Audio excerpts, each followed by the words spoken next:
स्वामी प्रसाद मौर्य चर्चाओं का विषय बने हुए हैं क्योंकि लोकसभा चुनाव नजदीक है। ओबीसी समाज के बड़े नेता माने जाते हैं। काफी पार्टी में कई महत्वपूर्ण पदों पर अपनी जिम्मेदारी अदा कर चुके हैं, लेकिन बात जब समाजवादी पार्टी की आई तो समाजवादी पार्टी में जाने के बाद इनकी विचारधारा, इनकी कहीं ना कहीं महत्वाकांक्षाएं बदलती नजर आई। जैसा कि आपने देखा, हाल ही में महासचिव पद से इस्तीफा दिया। ये इस्तीफा देखने के बाद हर कोई दंग रह गया कि इन्होंने महासचिव पद से ही इस्तीफा क्यों दिया। क्या ये प्रेशर पॉलिटिक्स करना चाहते हैं अखिलेश यादव के खिलाफ? क्या कोई दबाव बनाना चाहते हैं? क्योंकि अगर इस्तीफा देना ही था तो पार्टी से ही इस्तीफा देते। क्योंकि ऐसा कहीं ना कहीं देखा जाए, स्वामी प्रसाद मौर्य के राजनीतिक इतिहास में शायद पहली बार ऐसा हो रहा है कि वे किसी एक पद से इस्तीफा दे रहे हैं और पार्टी के खिलाफ फिर भी नाराज नहीं है, कुछ नेताओं के खिलाफ नाराज हैं, अखिलेश का पूरा मान सम्मान कर रहे हैं। लेकिन इस बीच अगर हम बात करें तो मायावती का जो खास संदेश था स्वामी प्रसाद मौर्य को लेकर, वह ये था कि इस समय स्वामी प्रसाद मौर्य की बदली हुई जो विचारधारा है उसको हजम कर पाना बहुत मुश्किल है। जैसा कि आपने देखा, हाल ही में कुछ ऐसे कंट्रोवर्शियल स्टेटमेंट दिए थे स्वामी प्रसाद मौर्य ने, जिसको हजम कर पाना सचमुच बहुत मुश्किल था।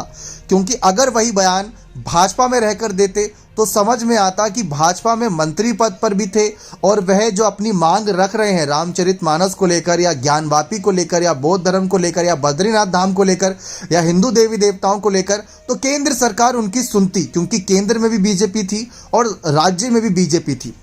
लेकिन उन्होंने जब से समाजवादी पार्टी ज्वाइन करी तब से उन्होंने हिंदू देवी देवताओं और धर्म को लेकर इतने तीखे बयान दिए जिससे कि संतों ने उनको धमकी दी कि हम तुम्हारी जुबान काट देंगे, सर कलम कर देंगे, ऐसी धमकियां। ये मायावती ने मुद्दा उठाया था। मायावती ने साफ कहा था अपने सोशल मीडिया साइट एक्स पर किए गए पोस्ट में कि स्वामी प्रसाद मौर्य जब भाजपा में थे तो ऐसी विचारधारा नहीं थी, बसपा में थी ऐसी विचारधारा लेकिन इतनी नहीं थी, सपा में जाके ऐसा लग रहा है कि सपा का बंटाधार करने के लिए ही गए। ये बात ओम प्रकाश राजभर भी बार बार कहते हैं।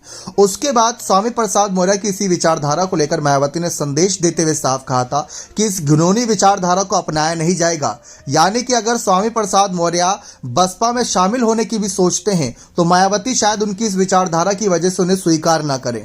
क्योंकि अगर आप देखें तो हाल ही में राम मंदिर निर्माण का जब पूरा कामकाज हुआ और उद्घाटन भी हुआ तो मायावती ने साफ कहा कि हम राम मंदिर का भी सम्मान करते क्योंकि सुप्रीम कोर्ट के फैसले से बना, और हम कहीं ना कहीं उस मस्जिद का भी सम्मान करेंगे जो बाबरी मस्जिद के लिए अलग जगह पर बन रही है मस्जिद, हम उसका भी सम्मान करेंगे। तो ये एक विचारधारा मायावती की थी। लेकिन स्वामी प्रसाद मौर्य क्या कह रहे हैं कि राम जी क्या पहले निर्जीव थे, उनकी प्राण प्रतिष्ठा की क्यों जरूरत पड़ी? तो जो वो सवाल कर रहे हैं उस विचारधारा को मायावती भी स्वीकार नहीं करेंगी, ये उनका साफ संदेश था।